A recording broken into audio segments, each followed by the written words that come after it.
Welcome to the Heart Rate Variability Podcast. In this podcast, we discuss the exciting science behind HRV and how you can apply it to your own health and the work that you do. Just a note, this podcast does not replace medical advice, and if you're going to apply this to your own life or others, please consult with a medical provider. Thank you and enjoy the show.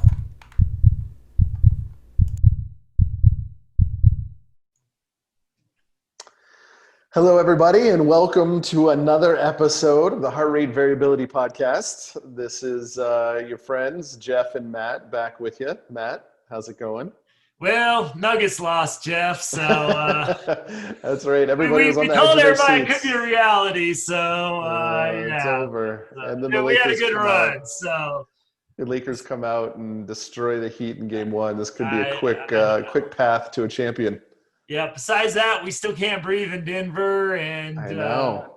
even it's getting cooler, which usually means our fires start to disappear, but I think we need it to rain. I think the West Coast needs it to rain out there, and we need rain I was here. going to say. Maybe so. I mean, we're getting the time where if it's raining in the mountains, it turns into snow. So, Yep. yeah, we need a breath out here in the West, man. But, Yeah, hearts and thoughts out to the folks, our friends on the West Coast that are being displaced, and Yes. you know, there's as bad as our fires have been here. At least it's been really just wilderness and very little effect on homes and businesses. But I know that's a different story out west. So I know it's so shout out, just sending our love to everybody, and it's been every night I got this sore throat, so it's I know exactly. I hear you. It's like, am I getting cut? Nope. It's just you already had that. I'm going to go for a run. It's like, nope, can't do that either. So check the air quality.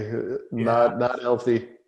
I don't know if anybody's there. It's weird to go outside. I was out on a walk with the dogs, and we've had beautiful sunsets over the mountains here in Denver. Yeah. Absolutely. Now they're getting like I feel like I'm in a Star Wars movie. Like the sunrise is this beet red, like pretty if you're not like, just look at it in isolation without the exactly. disaster. If you didn't know why it was so red. Yeah, and our sunsets are like we're on a whole different planet here. So, and it's just like, we've all been breathing this crap and living with it for months now. So that's right.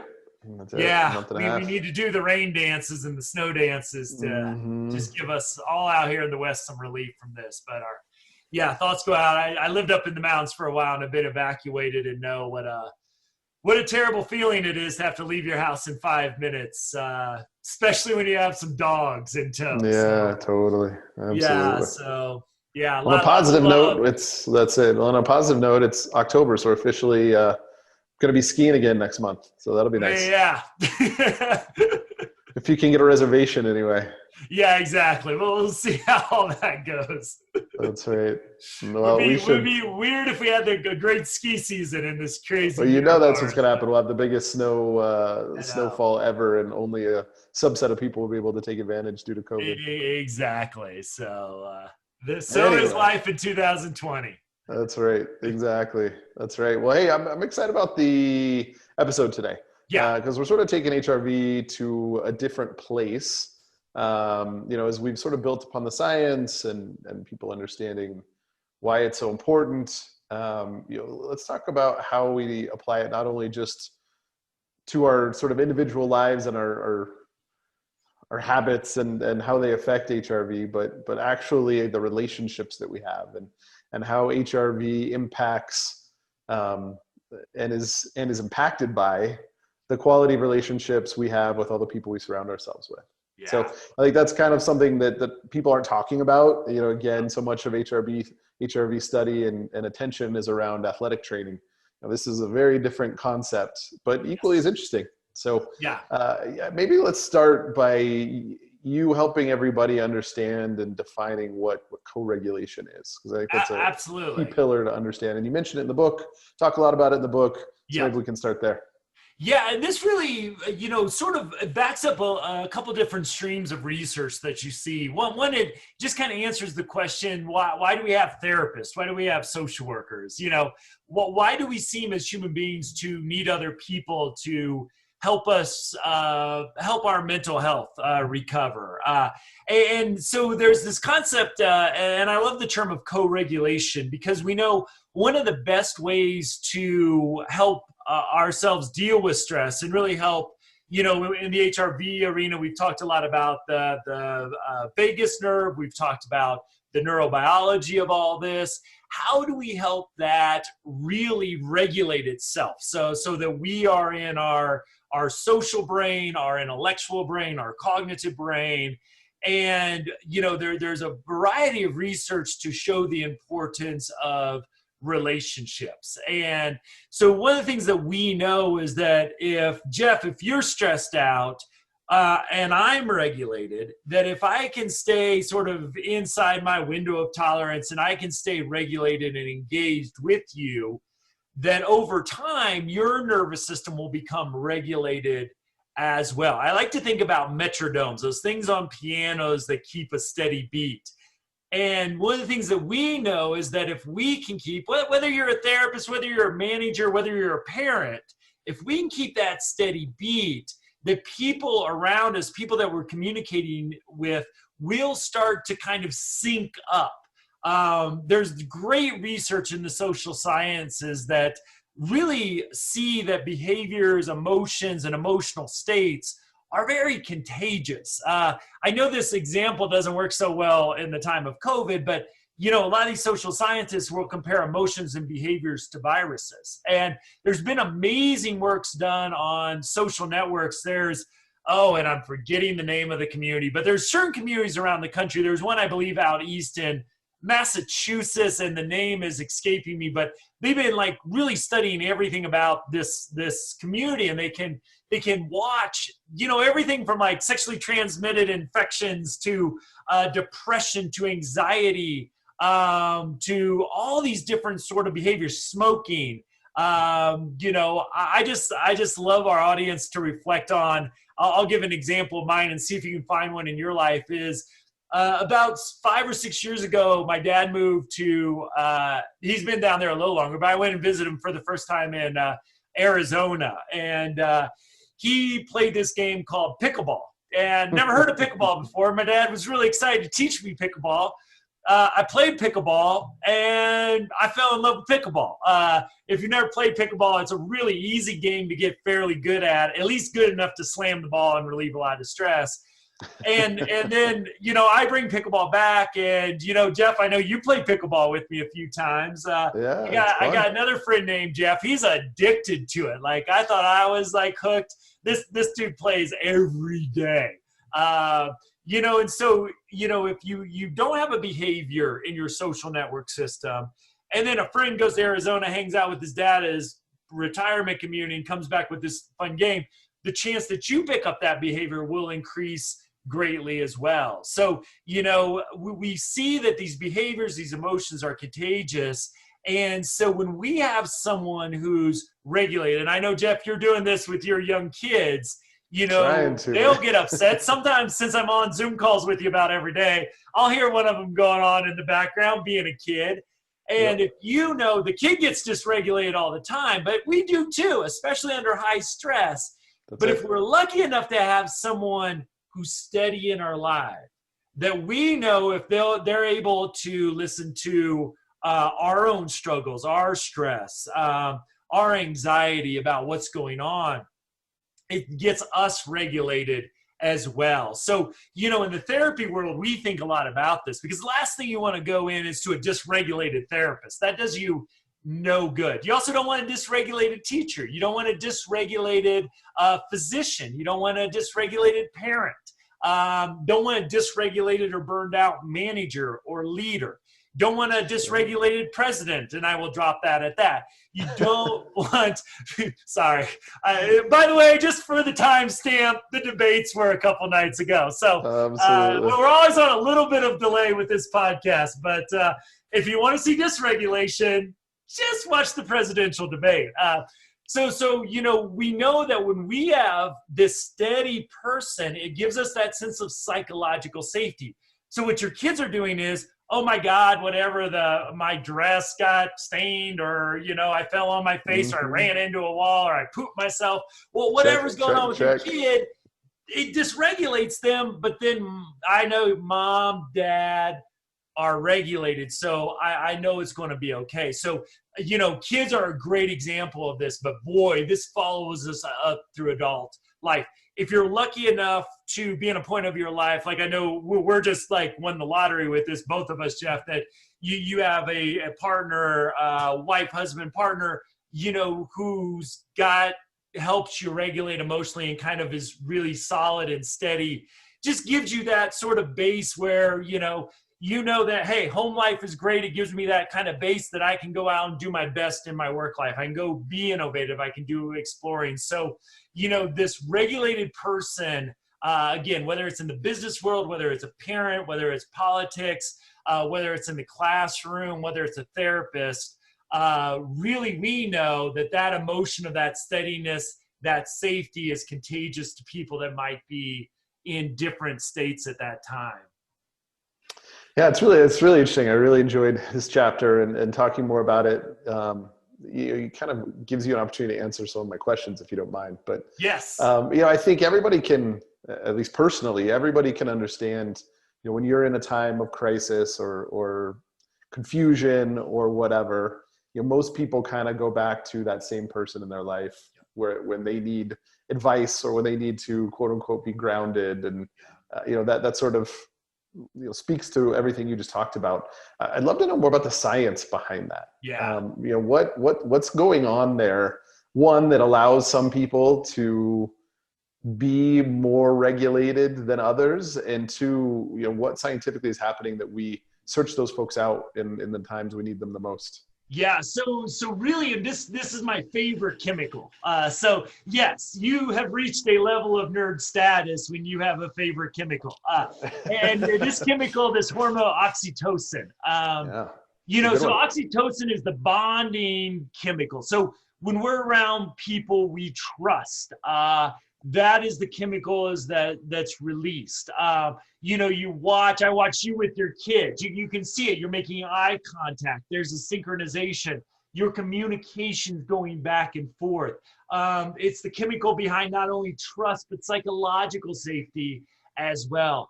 The other thing a release of oxytocin does is it calms down the amygdala, that central part of the brain that we talked about. So, if I'm feeling anxious, which also can be in our mid-spine, that sympathetic fight or flight, overactivation of that area as well.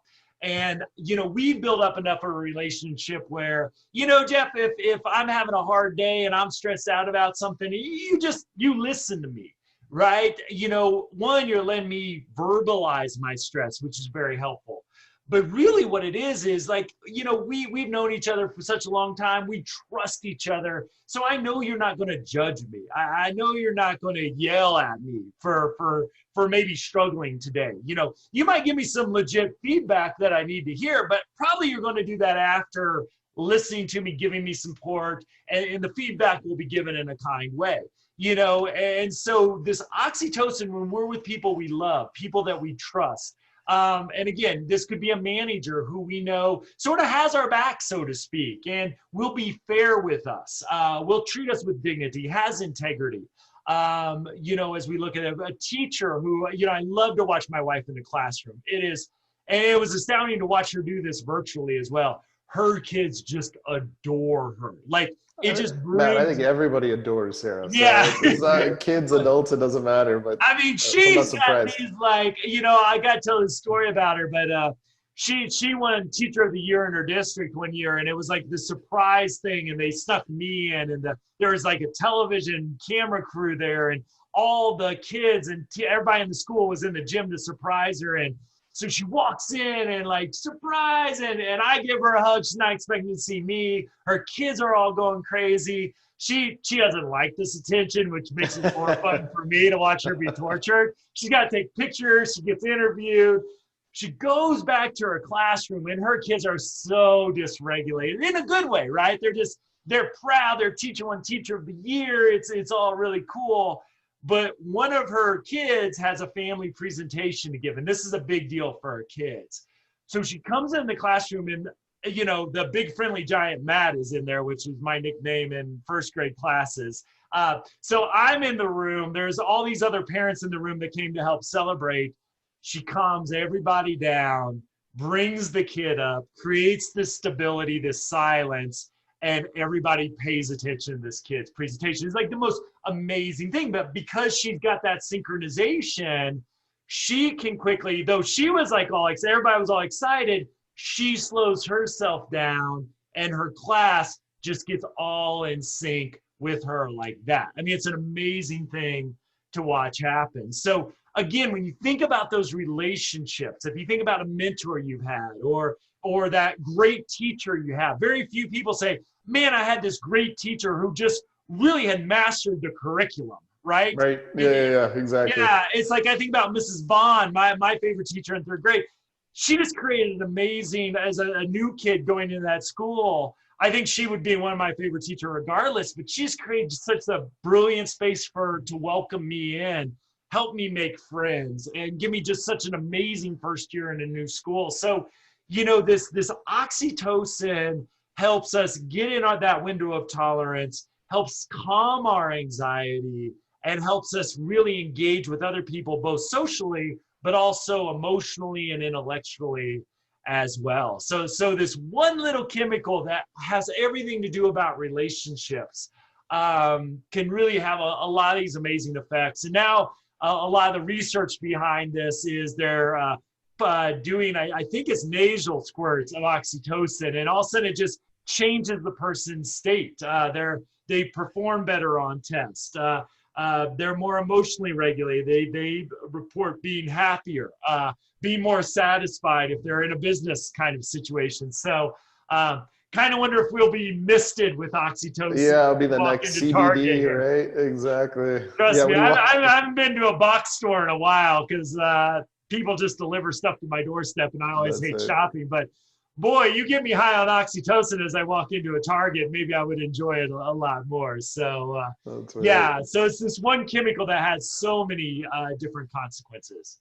That's interesting because my first introduction to oxytocin was through the childbirth process. As we were going through that, obviously learning and all the prep work we did prior to our first being born, understanding the link of that to everything going on during labor, as well as, the golden hour and everything else that happens post birth. And Absolutely. It makes sense, And if you think about this, so oxytocin floods us at 3 times. The only one you and I get, Jeff, is after sex. So the orgasm floods us. That's why we write, put on a random song is probably going to be about love, right? So that's why we write poetry. We do all, so one, it's after sex, childbirth, absolutely. And this for a non-breeder, I never could, as somebody who studied behavioralism, never understood the second kid. Like, I've seen the video of birth. I'm like, wait a minute. I can like, especially for the female, right? I wasn't thinking about you, Jeff. Sorry. No, absolutely. Yeah, I wasn't worried about you during that process. I'm sure it was a little traumatic for you, but I mean, not quite the same. Like, I could never explain. Okay, that level of physical pain. Why would you do that ever again? But mom stoned off oxytocin, and then if everything goes well, gets handed baby breastfeeds. Now we know baby stoned off oxytocin, mom stoned off oxytocin. All of a sudden, the memory of the pain gets overridden by this, hopefully what turns out to be a, magical experience for a lot of folks. So, yeah, I mean, it's amazing how set up we are from a biological state as we talk about attachment between, especially initially, the mother and child. Is biologically that bond is created really in the early moments of life and then carried on through. There was a time where we thought, I don't know, this is kind of when my grandmother was raising my mother when she was, that you didn't want to breastfeed, that was bad. And crazy? I really, it's amazing. Like, whoa, wow. This is where science can really help us to say, Yeah, that was unfortunate, wherever that thought came from, because both from a immune system perspective, there's a lot of health benefits, but from a Huge. psychological perspective, Huge. it's so important. It's not that you can't, like, you got adopted parents, you got Of course. parents that might not work biologically for a range of reasons. So it's, you can still have a healthy family, raise a healthy child without it. But again, we're biologically preset to create that bonding experience that really sets up for that healthy attachment. Nope. No, absolutely. And this is a whole nother podcast that I'll get my wife on, because I would love, yes. she knows all about this stuff, and is very passionate about it. But that's not what we're here to discuss exactly. So let's talk about HRV and all. Maybe she can come on and talk about your trauma through the birthing experience. Oh, no. I just misunderstood you. Luckily for me, there was, our first one did end up, we went from a birth center to a hospital, so there certainly was a bit of that. Yeah. Luckily, everything was totally fine, and it was just cautiousness. But anyway, again, another topic altogether. But for our focus, co-regulation, I think everybody understands, at least at a high level, and sort of the science of oxytocin behind it, how that sort of drives it is great. So where does HRV fit into all of this? Okay, so HRV, what we know, pretty simple to answer this question actually is that if I'm around people I trust, I'm going to have higher HRV. Oxytocin is going to regulate my sympathetic fight or flight anxiety part of my nervous system, calm it down. My heart rate, again, all this is in peer-reviewed journals. Heart rate will be more regulated. Now, obviously, if we're going for a run or playing sports, that's going to be different. But if we're just sitting around and having a conversation. Or if you have 4 beers with your friend while you're I wasn't going to say that, because we never do that, Jeff. No, never. Excuse me. Yeah, never do that. But we see this. So, there's been some research done. A lot of times they'll use like nurse managers for this, because, nurses work different shifts and they have different managers, and you can actually see heart rate variability differ throughout different shifts. And so when we're around people, when we have that oxytocin relief, when we feel psychologically safe, when I know you're going to respect me, you're going to treat me with dignity, when you're not going to put me down, and when we've established trust, it regulates my nervous system and improves my heart rate variability. Inverse is if I'm with people I don't trust, or I don't think my manager or my teammates, we don't get along, we're always fighting with each other. Instead of oxytocin, there's kind of a yin yang to this. So if the yin is oxytocin, the yang is dihydrotestosterone. And this really sets us up. Our sympathetic system gets it active, because I'm expecting you to treat me with disrespect. I'm expecting you, you see this in our politics all the time right now. I'm ready to fight you. So even sometimes maybe I don't need to fight you, but I'm so ready to fight you that, even if I might mishear what you say, I might take it the wrong way. Again, all you got to do is look at our political environment at this time. You put a Democrat and Republican here in the United States in a room together, and you've got you don't have oxytocin. You don't have cooperation. You don't have the biological foundation anymore in our country to do that. You've got this dihydrotestosterone flooding these systems, and let's fight. Or let's just get away from each other because we can't stand to be in a room. So, and again, heart rate variability really measures this. The other piece of this, we mentioned this a few times, but again, it was so important to my like really grabbing onto heart rate variability was, understanding also if, I need to help co-regulate someone. So like as a therapist or before a meeting, teams could do this in the business environment. Take our HRV before a social engagement. Hey, if we know that our HRV is lower than normal as a group or as an individual, I might just want to connect to you about your stress, what's going on. I might want to be more co-regulating with you, provide you support. I may not just want to jump into the agenda or the harder part of our conversation or intense therapeutic work.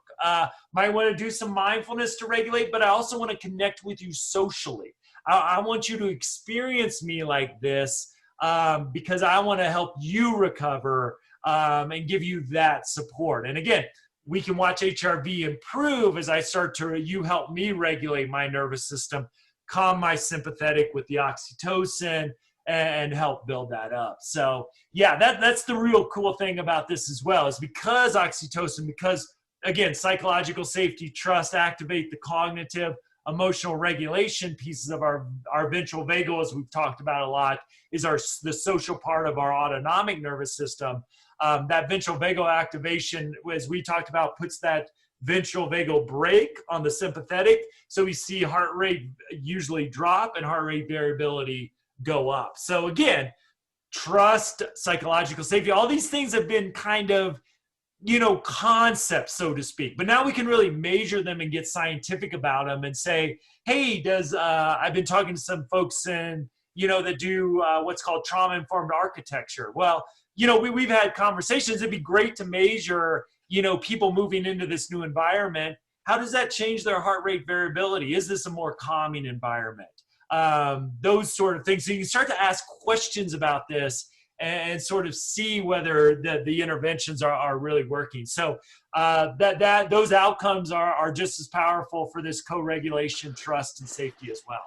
Well, that's kind of an interesting concept too, because, a lot of the folks listening, clinicians or therapists or whatever it might be, as they plan or implement these interventions, this is a key component. And it's not just what you're doing, it's what is the relationship between the provider and their patient, clients, you'll fill in the blank. And if the relationship isn't solid, it doesn't matter what you do as an intervention, it's probably not going to work. And it doesn't. I mean, and there's plenty of science that the relationship is the biggest predictor of outcomes in this. And really, and I think it gets, it's interesting because I was coming out of my psychology degree in 2000, and the business world was waking up to this a lot with the Gallup 12 study. If you're not familiar, Gallup, the polling company, has done the largest management study in the history of the world. And they found these 12 questions that really predict employee engagement and performance.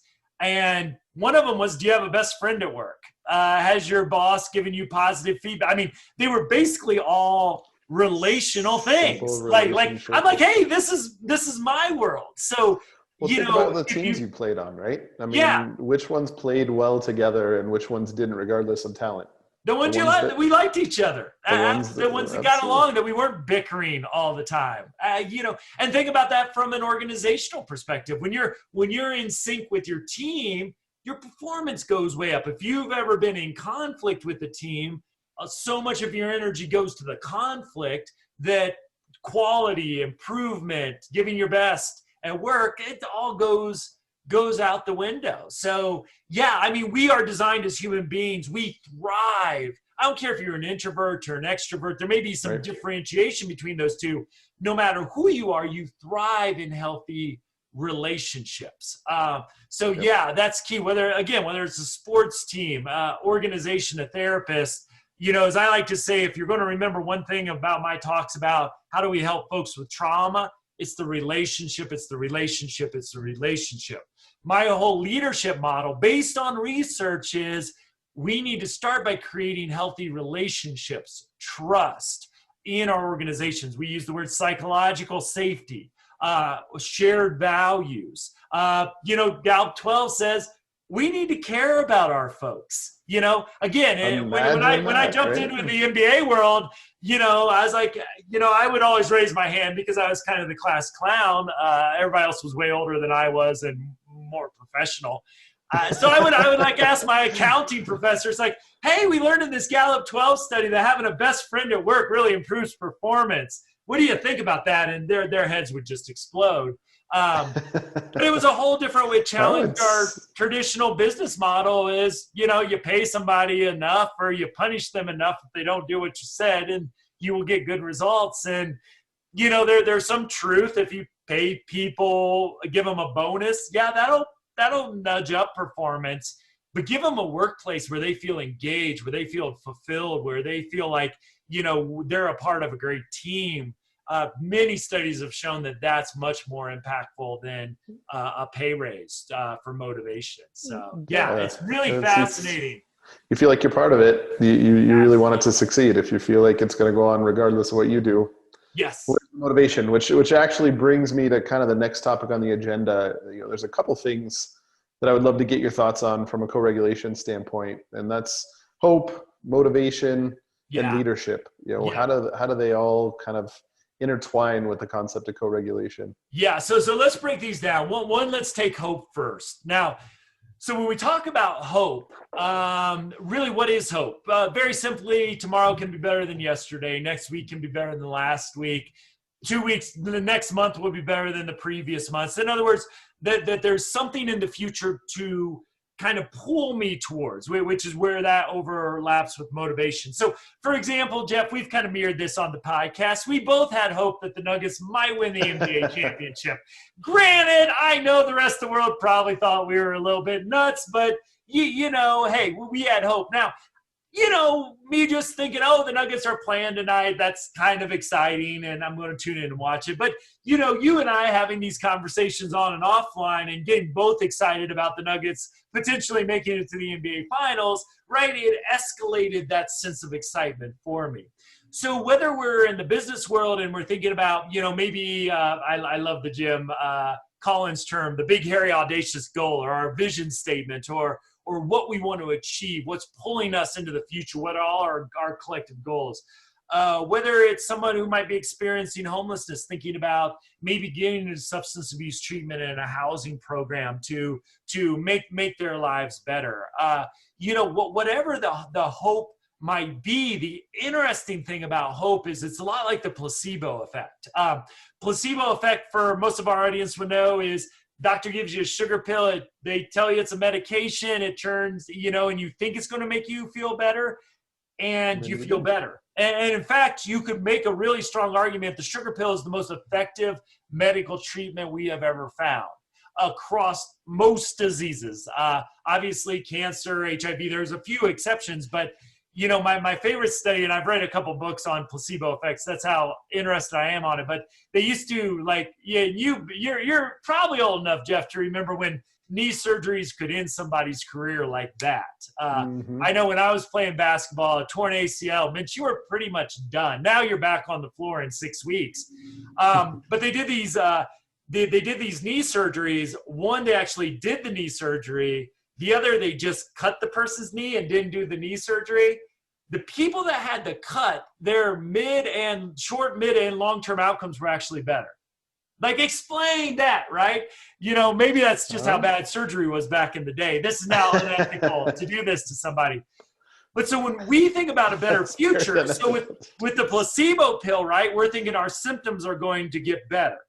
When I think about Nuggets winning the championship, our team at work accomplishing a big goal,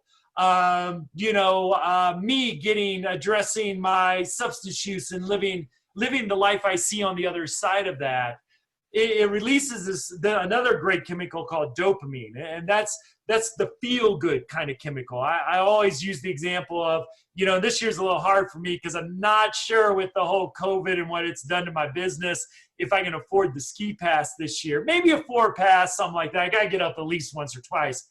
But every year I have this like existential crisis is, do I buy the ski pass this year? And, every year I vision myself up on that mountain, especially, and your family lives around the area. So Crested Butte on the top of International, which is just this amazing black run, really steep down Crested Butte, which is just a beautiful mountain to snowboard or ski on.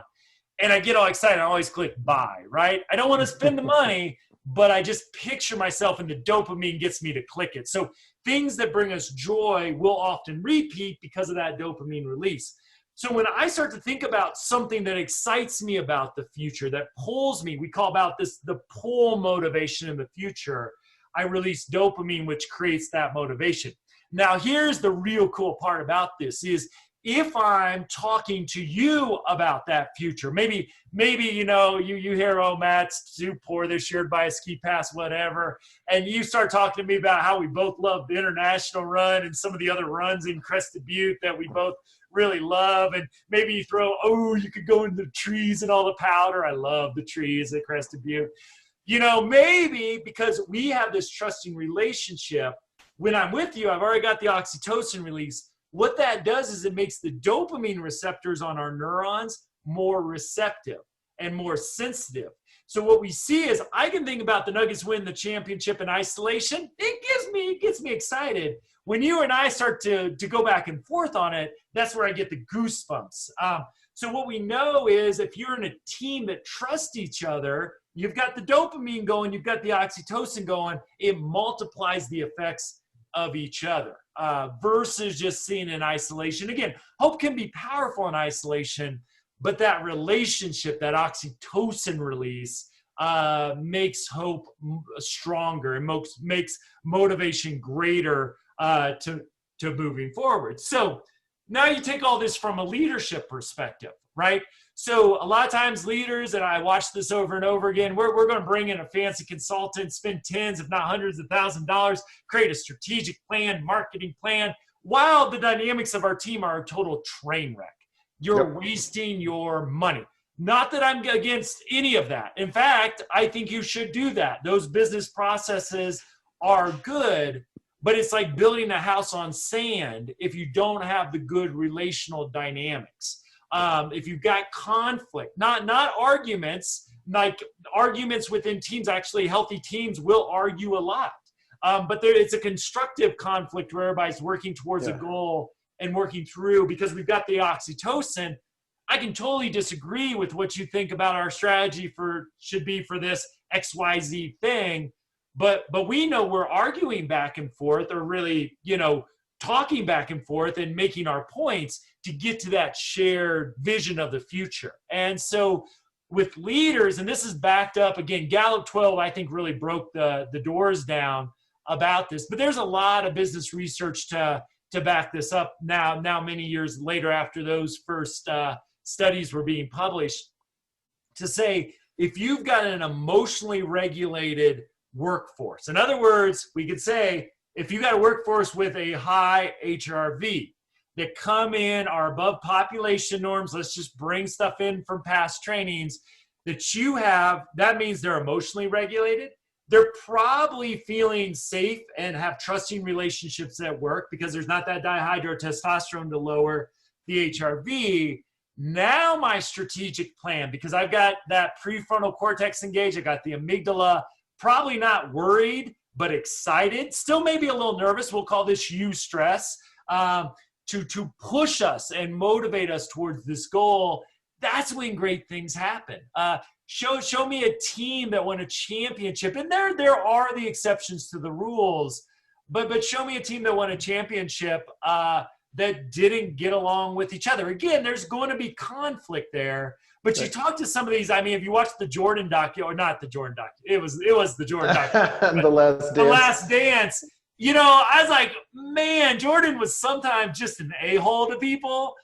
But everybody was bought in. There was a tremendous amount of respect. Exactly. And you hear Pippen talking about him talking about Pippen, and they love each other. Now it was interesting, right? Because especially Scottie Pippen was, and I always liked him, but he made me a better player. And for that, I'll always be grateful, Right, and right. That's the ultimate respect, right? Yeah. Those people that would go against him in practice that he would just destroy, he gained respect from them if they got back up and did. I mean, even like Steve Kerr, like he was destroying Steve Kerr, and Steve Kerr got in his face.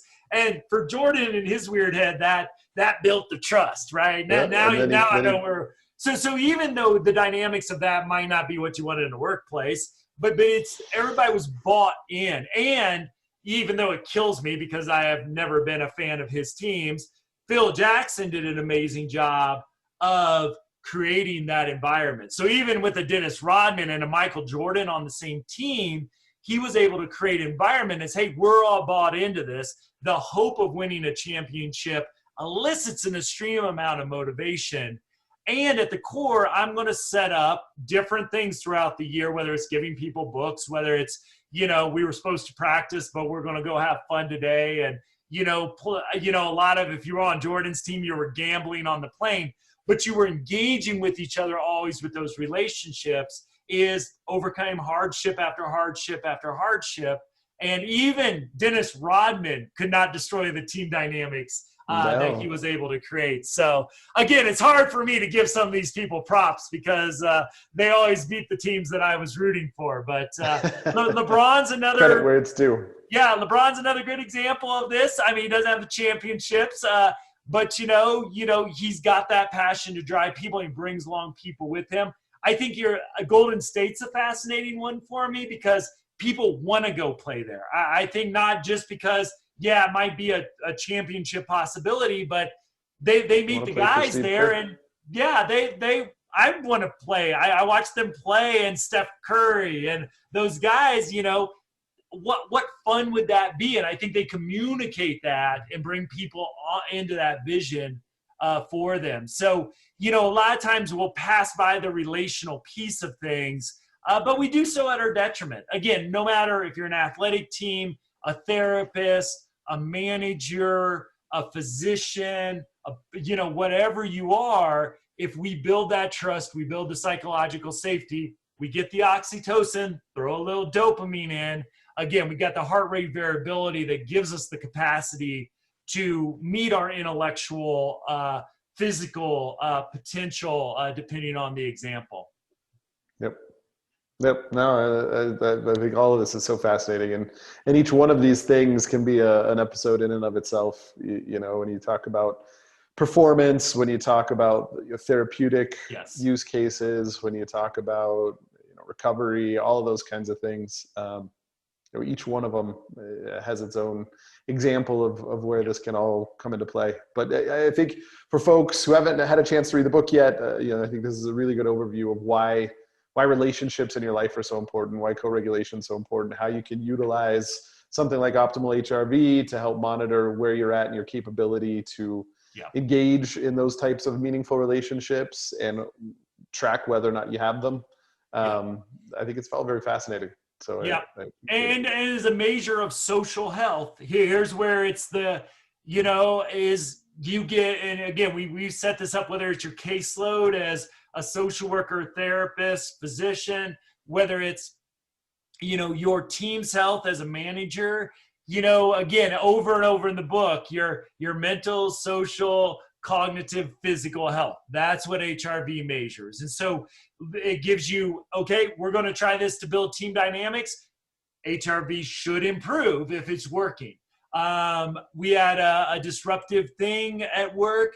HRV should probably demonstrate, if it was disruptive and stressful enough, probably knock people out of homeostasis pretty much. Again, bringing back some of those words from previous trainings. So how do we support that team to get them back up to baseline? So we can quantify this now in a way that's just, again, it takes all these things that are in peer-reviewed journals and say, I can make this a practical tool today. And that's, to me, where it's such an exciting intervention to bring into a range of environments. Yep, makes sense. Well, good stuff, Matt. Appreciate it. As always, it's a pleasure. One thing I wanted to mention before we sign off today is we've recently, through the podcast or some of the other things that we're doing, have had a number of folks reach out that are involved in different types of studies or projects where they think HRV can be applied and sort of help them with the outcome that they're focused on with their studies. So if any of the listeners are engaged in any of those and think what we're doing at Optimal might be a benefit to the studies they're performing or anything like that, please reach out, support at Optimal HRV. We'd love to talk about what you're doing, see if there's any way we can support it and help you quantify some of the impactful work that you're providing to the community. So don't be shy, I guess, it's been fun to talk to some folks and see how we can help them, and hopefully those conversations continue. Keep it coming. We want to be part of your research study. So we want to help. We want everybody help everybody be successful. And that's what this can do for them. So absolutely. All right, Matt. We'll talk again soon on the next episode. You'll surprise me with what fun we have in store at that point. I don't think it'll be next week, but I've got a surprise. I'm going to bring out everything I do in the course of the day to improve my HRV. So I think it's 2 episodes away. I was going to say, do we have time? I've got props. It's going to be our Gallagher show. So. Good. Can you actually act them out? Because you told me about them. I want to see them. I think I'm going to have more fun than anybody else. Watch us on YouTube for that one. So again, I think we got a little bit to cover before that one, but I have been putting the pieces together and thinking about all the props I'm going to bring. I think it'll be the episode after next. But next episode, we'll talk about things that increase your HRV that might not be just within your normal routine now. And then I'm going to take a whole episode to stretch out and show all my craziness to all our listeners. So definitely join us next one, but you really want to join us 2 from now. So that's it. Yep. All right, Matt. Well, appreciate it. Thanks everybody for joining in. We look forward to the next episode. See you next week. All right. Take care. Thank you for joining us for this episode. If you're interested in more information about HRV, please visit us at optimalhrv.com. Also, if you visit optimalhrv.com, you'll be able to sign up for our email list and download our free ebook, Healing with HRV. Thank you for joining us, and we'll see you next episode.